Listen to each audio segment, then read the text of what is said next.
Bonjour à tous, petite vidéo aujourd'hui pour répondre à des questions qui m'ont été posées. Comme pourquoi j'utilise les stop floats sur mes lignes quand je pêche en rivière. Alors je sais pas si j'avais précisé en rivière.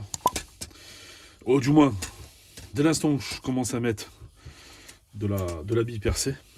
Alors de la bille percée, voilà. En voiture voilà, donc la bille percée moi j'en ai un petit peu, alors elle est pas noire. Je sais pas pourquoi, je trouve que les noirs me pose un problème. Je veux dire, pas en termes de qualité, hein. Je sais pas, j'ai l'impression que quand j'ai des perles noires sur ma ligne, je fais moins de poissons. C'est sûrement dans la tête, hein. Voilà, j'ai toute couleur plomb comme ça. Voilà. Et puis aussi des billes percées. Bon, elles sont un petit peu plus. Celles-ci, elles sont vraiment brillantes, hein, par contre, hein. Alors, c'est le genre de billes percées que quand j'utilise, je mets un petit coup de papier de verre dessus, ou alors, bon, elles ont droit à un petit peu de flotte avant, histoire de passer le côté brillant. Voilà. Bon, ça, je m'étais acheté ça sur Amazon, pas les billes, hein. Les petits contenants comme ça, on va dire un petit peu à tic-tac. Voilà. Ça fait qu'à l'intérieur, bah, je peux mettre les billes que je veux. J'y indique à la Dimo le type de grammage. Et puis voilà. Donc ça me fait toute une boîte comme ça de billes avec des différents grammages. Et puis voilà. Donc bon. C'est sûr que je le transporte pas, hein, parce que rien que ça et ça, c'est un âne mort, hein. Quand je fais mes montages, j'ai déjà tout fait. Alors j'utilise des billes percées. Hop, je change. J'utilise des billes percées. Pourquoi en rivière, exclusivement les billes percées, moi j'utilise, hein. Chacun fait comme il veut, après, comme je vous dis, hein. Il y en a qui vont mettre que de la grosse mitraille, tout ça. Moi, je préfère. Voilà. Et pourquoi je mets un stop float? Parce qu'on me l'a posé. Bah, c'est pour pas que les billes elles remontent, en fait. Alors, qui vont sertir le groupe de billes percées en mettant un plomb au-dessus. Donc, ils mettent un plomb en dessous. Ça, c'est la butée des billes. Donc, les billes, hop, elles se tapent le plomb qui est juste en dessous. Tac, elles peuvent pas descendre plus bas. Et au-dessus, ils vont remettre un plomb de façon à canaliser, on va dire, à bloquer le groupe de billes percées là où on veut, quoi. Bah, moi, je préfère mettre un stop float. Le stop float me bloque aussi bien les billes, mais ça m'évite d'avoir un plomb au-dessus, qui me dérange. Voilà. Et je reprends jamais les billes dans la gueule. Voilà. Et puis en termes de, si je dois remonter mes billes, c'est pas une question de rapidité, hein, parce qu'on s'en fout, hein, mais j'ai qu'un plomb à bouger. Donc j'abîme un peu moins mon fil en mettant qu'un seul plomb à remonter plutôt que de deux. Voilà. Et ça m'arrive de temps en temps d'avoir. J'ai beau mettre. On a beau mettre. Je veux dire, à distance, de façon à ce que. Comment on appelle ça? L'hameçon ne vienne pas s'accrocher dans le truc et tout ça. Mais il arrive quand même parfois que tu déposes ta ligne, tu sais pas comment que ça se fait, parce que tu voudrais le faire, tu n'y arriverais jamais. Tu vois, tu n'y arriverais jamais, mais d'un seul coup, tu te retrouves emmêlé dans ta charge de plomb là. Et puis là, tu bouges juste le stop float, voilà. Et vu que tu pêches avec du gros fil comme moi, je veux dire, voilà, normalement, tu vois, si tu pêches avec du gros fil, ça va vite à se défaire. Mais voilà, pourquoi je mets un stop float? Parce que je le préfère au plomb. Parce que je trouve que le plomb, c'est chiant d'en mettre un au-dessus. Parce que faut que tu le bouges, tu le rebouges, tu le bouges, tu le rebouges. Et puis arrivé à un moment, il sert plus à rien. Parce qu'à la force de le bouger, de le débouger, de le bouger, de le rebouger, de le rebouger, de le débouger. Tu fais que ça, à un moment, il sert plus. Tes plombs remontent, t'en remets un. Bon, enfin, moi, je trouve que tu fragilises ta ligne pour rien. Tu mets un stop float, c'est utile. C'est aussi utile. Ça prend pas de poids. Voilà. Voilà, donc pourquoi je mets un stop float? Que sur mes lignes où c'est que j'ai des billes, hein. Je précise. Je vois pas l'intérêt d'en mettre où il n'y a pas de billes, hein. Mais voilà, là où c'est qu'il y a des billes, je mets les stop float. Il y a aussi, on m'a demandé de lancer un petit peu un sujet sur les élastiques. Alors là, j'en ai tellement à dire. Alors je veux dire, j'en ai tellement à dire. Il y en a tellement qui se branlent le cerveau sur les élastiques que j'ai encore vu des vidéos récentes de champions, de champions, hein. Je vous dis bien, de mecs qui sont pas, tu vois, qui font pas le concours, tu vois, de kermesse du village, du hameau, de je sais pas quoi. Tu vois, c'est des grands champions, hein, avec 30 centimètres d'élastique qui dégueulent au bout de leur canne. Tu vois, donc au niveau de la tension, arrêtez sans déconner parce que je vais pleurer. Tu vois, t'as le sion, et t'as un élastique qui dégueule, et ensuite t'as ton corps de ligne. Et c'est les mecs après, bah ils sont là. Alors prenez cet élastique-là parce que. Non, mais déjà prends celui qui déjà commence à t'occuper du tien. Au lieu d'essayer de me vendre un qui blabla, tu vois. Alors ça me révolte. Je veux dire, quand je vois les mecs qui sont incapables de tendre leur élastique, tu vois, ou d'essayer de bien le mettre, que derrière, ils ont leur trogne sur des sachets, tu vois, t'as envie de dire, les gars, sans déconner. Les gars, putain, je sais pas, moi, faites un truc. Donc les élastiques, j'ai envie de te dire, tu utilises celui que tu as envie. Tu vois, moi j'ai un peu de tout, hein. Des élastiques, alors c'est pas forcément ceux qui sont dedans, tu vois, mais ça passe des creux avec du liquide à l'intérieur, ça passe au latex, au pur latex, je les ai comme ça aussi. Euh, j'ai du Garbolino comme ça, j'ai du Rive aussi. Euh, du creux, je crois qu'il a un coefficient de 7. C'est-à-dire, si tu en mets 1 mètre, juste de bêtise, tu en mets 1 mètre, tu peux le tendre jusqu'à 7 mètres. Je crois, le creux, hein. Après, avec le liquide, c'est encore un peu mieux et tout. Et écoute, déjà, j'ai envie de te dire, adapte ta pêche, quoi, adapte ton élastique à ta pêche, tu vois. Si tu as l'intention de faire des gros poissons, eh ben, mets un élastique, on va dire,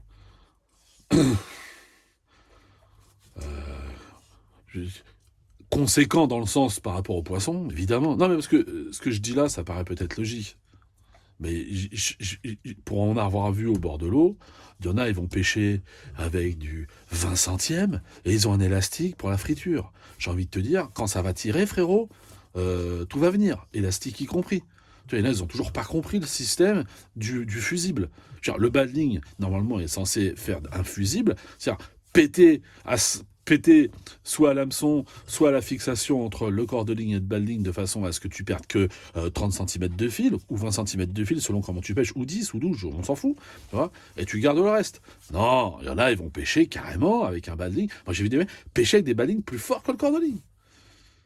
Parce que dans leur tête, je vais un bas de ligne fort, tu sais, ouais, d'accord, ouais, salut.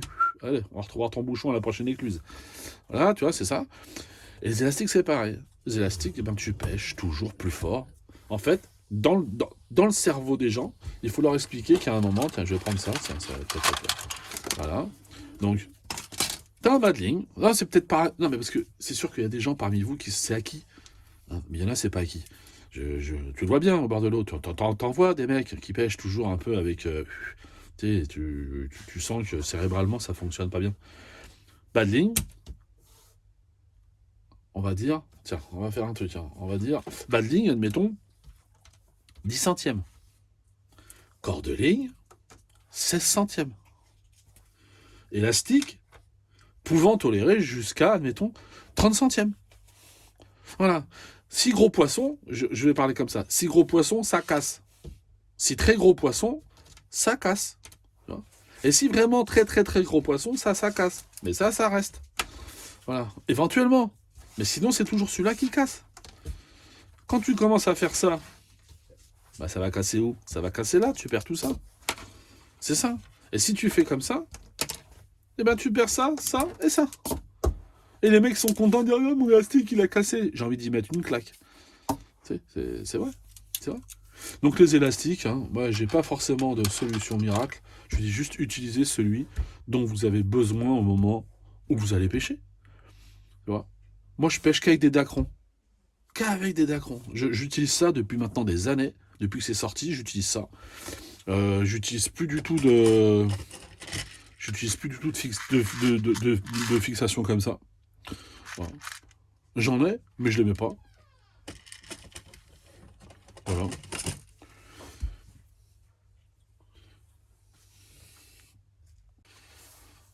Donc voilà. Donc utilisez celui que vous avez envie. Moi j'utilise en fonction de mes pêches. C'est pareil. Tu sais, les mecs sont là, moi je les change. Écoute, moi j'ai des cannes, des élastiques qui sont dedans, c'est toujours pareil, hein. Après, je les entretiens, hein. Je mets toujours un petit coup de gel à la con, Preston, tu sais, la bouteille bleue là. J'en mets toujours dedans. Je fais attention, voilà. Mais sinon, il y en a, ça fait 3 piges que je les ai pas changés. Alors, on va peut-être me dire, quoi, t'as pas changé toi? Ouais, ça va. Ça va. Quand je vois qu'il y a que. Quand je vois. Si je fais une pêche de gardon et que j'ai 10 centimètres d'élastique qui sort dans ma pêche, je vois pas l'intérêt de les changer. Tu vois? D'autant plus que, si tu veux, bah, je vais mettre des mini réservoirs comme ça. Donc j'en mets au-dessus, j'en mets autour. Donc dès que je vois que ça commence à être un petit peu usé au niveau du dacron, eh ben, ce que je fais, c'est que je le coupe, je le retends un peu, et je le détends de l'autre côté, et voilà, c'est reparti.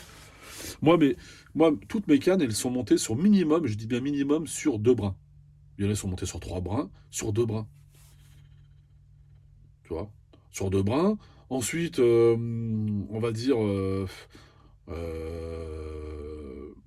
je les mets, euh, je les mets de façon à ce que le moindre poisson qui tire dessus me sort un élastique, tu vois. Mais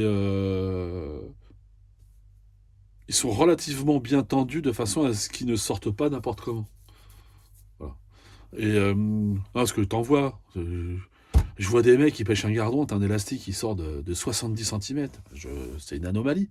Ils n'ont pas compris qu'ils vont rater plein de touches. C'est une anomalie. Je veux dire. Et là, je sais pas si vous avez vu je sais pas si. Je regarde de temps en temps les vidéos de Mimi Melin, là. Mimi Melan, enfin bref, le mec là, il fait des vidéos sur. En ce moment, il y en a qui tombent là. Je le regarde, c'est intéressant, tu sais, je regarde un petit peu sur le concours qu'il y a en Alsace là. Non mais, moi, je veux bien, mais c'est fatigant, hein. Quand tu vois les mecs qui sont là, ils pêchent un dos vert, t'as 30 centimètres d'élastique qui sort, gars. Je veux dire, voilà, c'est. Je sais pas. Ou c'est peut-être moi, hein, c'est peut-être moi qui ai dégénéré, hein, mais je comprends pas l'utilité en fait. Je comprends pas. Je vois pas l'intérêt d'avoir autant d'élasticité sur un poisson aussi petit que ça. Je vois pas. Et en plus, quand tu veux pêcher, je veux dire, quand tu veux pêcher. Quand tu pêches, quand tu commences à pêcher qu'à 2,50 m pour avoir de la rapidité, je vois pas l'intérêt de sortir autant d'élastique, hein. Genre, l'idée, c'est de les sortir directement de l'eau tout de suite. C'est pas non plus de se faire chier la vie, tu vois. Voilà. Enfin bref, ouais, pour les élastiques, franchement, il y a plein de débats, mais j'ai envie, j'ai presque envie de dire que le débat il existe qu'à partir du moment où les mecs ils veulent t'en vendre ou alors ils veulent te mettre dans la tête qu'il faut les changer tous les 3 mois, euh, que les pleins sont meilleurs que les creux sont meilleurs que les pleins, que ceux qui aillent du liquide à l'intérieur sont meilleurs que les creux sans liquide à l'intérieur. Faites celui, faites ceux, déjà faites avec votre budget parce que l'élastique ça coûte un bonbon, hein, ça coûte 14 balles, 15 balles, hein, donc tu vois, mettons t'as ta canne, moi j'ai mettons ma canne 10 kits, tu vois déjà ça commence à piquer si je dois tous les changer, hein, à chaque fois, hein. Si je dois les changer à chaque fois, voilà, ça va, faut se détendre. Voilà, et voilà. Faites avec vos moyens, faites avec vos envies, c'est tout. Après, comme le reste, hein, faut juste rester pondéré et réfléchir à ce qu'on fait. C'est-à-dire qu'on en met un gros, le cordonnier est un peu moins gros, puis le badding est encore moins gros. C'est juste ça. Mais parce que t'en vois tellement au bord de l'eau qu'ils font l'inverse, quoi. T'en as, ils pêchent avec des élastiques, ils peuvent tracter une caravane, ils peuvent tendre du linge dessus, il n'y a pas de problème. Mais je comprends pas la ligne en fait. La ligne c'est de la. Je sais pas, il y en a qui pêchent avec une espèce de simili-tresse ou j'en sais rien, mais vous êtes vraiment con. Je veux dire, c'est quoi le projet de base? C'est de perdre le maximum de bouchons? C'est de perdre le maximum de. Je sais pas. Je sais pas si vous êtes content de voir une carpe partir avec tout dans la gueule, avec une espèce de guirlande au bout de la gueule, je sais pas. Je sais pas, enfin bref. Donc moi, ça fait des années que je pêche en dacron. Voilà, je pêche pas en connecteur comme je l'ai dit. Pourquoi? Parce que je trouve que j'ai beaucoup moins de casse. Pour moi, quand j'ai beaucoup moins de casse, hein, c'est-à-dire que quand je suis en train de lutter face à des poissons, lutter. Enfin, quand j'essaie de sortir des poissons du type barbeau, n'importe quoi en rivière, ben je me suis aperçu qu'avec les dacrons, j'ai beaucoup moins de décroche, beaucoup moins de casse, voire même de casse indirectement au connecteur, qu'avec les petits connecteurs en plastique, même en téflon. Voilà. Puis non, non, je trouve que voilà, c'est propre, c'est bien. Voilà. Puis maintenant, avec les kits Stripa, tout ça, là, c'est relativement cool, genre de mettre des élastiques, tu tires d'un côté, t'as pas besoin non plus de prendre des gros, t'en prends des moyens, ça suffit puisque tu as toujours une réserve qui dégueule de l'autre côté. En l'occurrence, il n'y a pas vraiment, je trouve qu'il n'y a pas de, comment je pourrais dire, moi, voilà, faites comme vous voulez. Faites comme vous voulez, mais restez au moins, je veux dire, il faut juste rester logique dans son montage. Après, les élastiques, pour celui que vous avez envie, hein, on me lance sur le sujet d'élastique. Je peux en débattre pendant 2 heures et expliquer lesquels. Non, en fin de compte, non. Le mieux, moi, ça m'est arrivé de faire, de décrocher ou même d'être emmerdé avec des élastiques crus sur des barbeaux et puis de sortir des barbeaux avec des élastiques pleins, en fait. Et pas forcément très gros. Voilà, il n'y a pas vraiment d'explication. Je sais pas. Après, maintenant, pour la carpe, c'est sûr qu'il en faut des un peu plus gros. C'est normal, mais bon. Après, c'est sympatoche d'avoir sortir des poissons avec des élastiques qui sont pas forcément énormes non plus. L'idée, c'est qu'ils soient déjà bien adaptés à votre canne, bien adaptés à votre sion, bien adaptés à votre corps de ligne, à votre ligne et tout ça. Donc voilà. Moi, j'en ai de différents, hein. Là, je prends mes kits. Je dois avoir, admettons, sur la dizaine de kits que j'ai, je dois avoir, je sais pas, deux comme ça, trois comme ça. Voilà. Tu vois. Et c'est pareil. Et c'est pareil, je vais vous donner. Et j'en vois tellement le faire. J'en vois tellement le faire. Ça au bord de l'eau. Je l'ai encore démontré à quelqu'un la dernière fois à qui me posait la question, carrément au bord de la flotte, quand il me voyait faire. En fait, quand je suis allé pêcher récemment à Chantilly, là, pour vous donner l'exemple, j'étais pêché récemment à Chantilly, donc j'ai sorti 3-4 kits. Voilà, dont celui que je pêchais, donc ça faisait en gros total, alors on va dire, je crois, 4 kits au total, 4 pointes de montée. Bah, je les sonde une par une.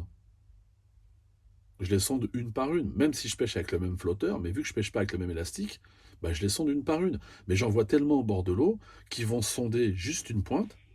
Et ensuite, cette pointe-là, ils vont la mettre dans le râtelier du kit, dans le râtelier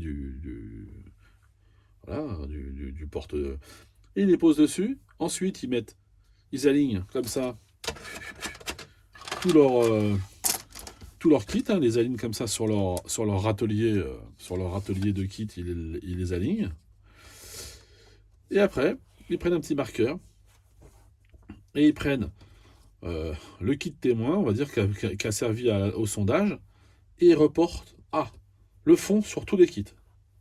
Et ensuite, après, ils mettent tous les bouchons en face du truc. Quand je vois faire ça, à chaque fois, je pleure.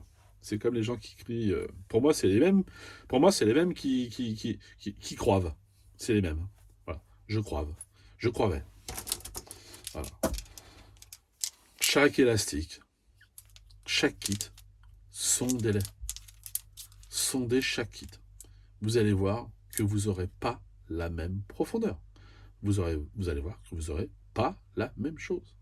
Vous avez beau faire, vous avez beau me dire ce que vous voulez, vous montez un kit, vous en montez un autre, vous mettez un élastique, vous allez mettre un flotteur différent, donc vous allez vous dire, bah, l'antenne, on s'en fout qu'il soit différent, la profondeur, elle ne va pas changer. Essayez, vous allez voir que tout sera différent. Donc moi, j'ai fait une démonstration, gars, j'ai mesuré, j'ai sondé partout, toc, toc, toc, toc, toc, hop, je les ai reportés, et je lui ai dit, regarde maintenant, tous mes kits, je te les mets au cul, et regarde la différence qu'il y a de fond par rapport à chaque flotteur, par rapport à chaque élastique. Donc je suis pas en train de vous dire que ça va jouer à 1 mètre, hein, mais ça va jouer à 2 cm, 3 cm, 1 cm, 0,5. Mais 1 cm, gars. Si t'as 1 cm trop long ou 1 cm trop court par rapport, c'est pas la même chose. Surtout en plus si tu dois le déplacer en cours de pêche, c'est plus du tout la même chose. Donc moi j'insiste bien, me sondez tous vos kits. Il y a trop de gens qui reportent le premier sur tous les autres. Trop de gens le font. C'est une connerie. Le mec qui a fait ça et s'est pris pour un génie, bah, je peux te dire que c'est... Voilà. Donc non, ne le faites pas. Donc voilà, ça c'est la petite astuce en plus qu'il faut absolument pas faire, que beaucoup de gens font, et parmi peut-être vous, il y en a qui le font, et je peux vous assurer que demain, si vous allez à la pêche, et que vous allez mettre 4 kits, hein, vous allez voir, hein. Vous allez être surpris. Hein. Avec un élastique, tu vas dire, ah mais merde, là, merde, moi qui croyais que... Ouais, tu croyais, quoi. Tu croyais. Voilà, c'est les mêmes. Enfin bref, donc les élastiques, hein, faites comme vous voulez. Moi, des conseils, je peux en donner, hein, mais je vais en donner sur ce que j'utilise. Donc ça sera forcément une marque, ça sera forcément un choix personnel, et qui sera peut-être pas forcément le vôtre. Voilà. Moi, ça m'est arrivé d'acheter des élastiques très chers. Voilà. Parce que tu te dis, ben, dans ton logiciel, c'est cher, c'est forcément mieux. Ben, c'est pas vrai, tu vois. Moi, je vois, j'ai des élastiques, je les ai achetés un peu moins chers et je trouve qu'ils restent mieux dans le temps. C'est pareil que pour le fil, hein, chacun a ses feelings avec son fil. Bah, vous le savez, hein, pour ceux qui ne le savent pas, j'utilise beaucoup. Moi, c'est Colmic. Tu vois, pour la plupart de mes fils, c'est les styles résistance, la plupart. Et voilà. Chacun fait comme il veut. Et puis après, voilà. Mais les élastiques, ouais, c'est hyper important. Mais ça amène du débat. Je sais pas s'il y en aura beaucoup dans les commentaires des débats sur les élastiques, qui utilisent quoi et pourquoi ils l'utilisent et machin et trucs. Bon, sachez qu'au final, voilà. Moi, je pense que ceux qui se prennent la tête avec les élastiques, c'est ceux qui ont du mal à comprendre comment que ça fonctionne. C'est ceux qui ont du mal à monter leur ligne. Quand je dis monter leur ligne, c'est pas une tare, hein. C'est qu'ils comprennent pas le système de monter une ligne, en fait. Voilà. Parce qu'il y en a encore beaucoup, au bord de l'eau, des jeunes et des moins jeunes, qui n'ont toujours pas compris le fonctionnement. Mais c'est pas tard, hein. Je veux dire, on peut toujours en poser des questions. Voilà. Bah, sur les questions, je pense qu'on a fait tout le tour, hein. Voilà, il n'y en avait pas énormément, hein, parce que à chaque fois je demande, mais bon, après les gens, il y en a qui n'ont pas besoin de recevoir de questions, de réponses à leurs attentes. Il y en a qui posent des questions parce qu'ils ont envie d'en poser, et puis voilà, puis c'est tout, hein. Puis ils n'attendent pas forcément que je les libère cérébralement d'une inquiétude, hein. Mais bon, cela étant, je vais vous laisser là. C'était juste pour répondre aux quelques questions qu'il y avait, comme ça c'est fait. Et puis voilà, la prochaine vidéo, on verra sur quel sujet on aborde. Et puis voilà. Allez, bonne pêche à vous. Ciao les gars.